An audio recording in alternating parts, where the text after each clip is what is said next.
target yang kita ingin capai dari kita belajarnya akidah Islam ini. Yang pertama, ikhlasun niyyah wal ibadah lillahi ta'ala wahdah. Agar kita menargetkan ibadah kita hanya untuk Allah Subhanahu wa taala. Dengan mempelajari akidah Islamiyah yang benar, kita akan senantiasa melakukan ibadah hanya untuk Allah Subhanahu wa taala semata. Wa ghayatuha li'anna al-khaliq la syarikalah. Karena dialah Allah Subhanahu wa taala yang menciptakan kita. Karena kalau kita yakin Allah yang menciptakan kita, maka konsekuensinya adalah kita hanya memperuntukkan semua ibadah kita hanya kepada Allah semata. Iyyaka na'budu wa iyyaka nasta'in.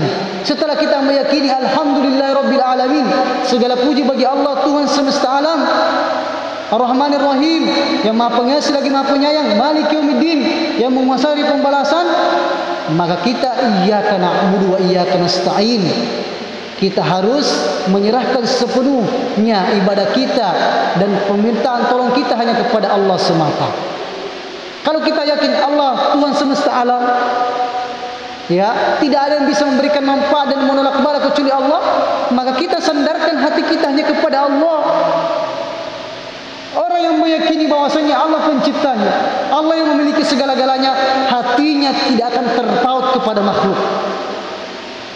Yakinlah jamaah sekalian, kalau kita mengharapkan makhluk, mengharapkan manusia, tunggulah kita akan kecewa. Kita akan kecewa. Karena makhluk juga tidak bisa berbuat apa-apa kecuali dengan izin Allah.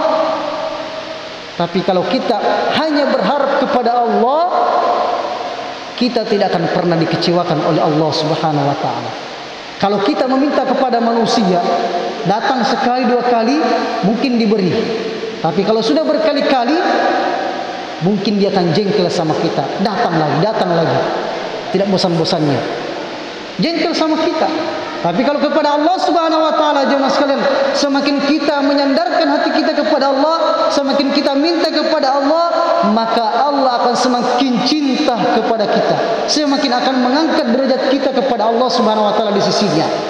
Bahkan Allah menyebutkan, wa qala rabbukum ud'uuni astajib lakum. Tuhanmu telah mengatakan, minta kepadaku, aku akan kabulkan. Dan mencap orang yang tidak meminta kepada Allah termasuk orang yang sombong dan akan dimasukkan ke dalam neraka Jahannam.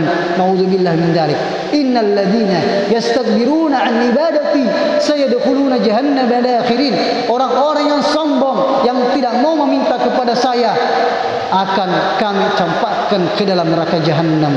Nauzubillah min dzalik.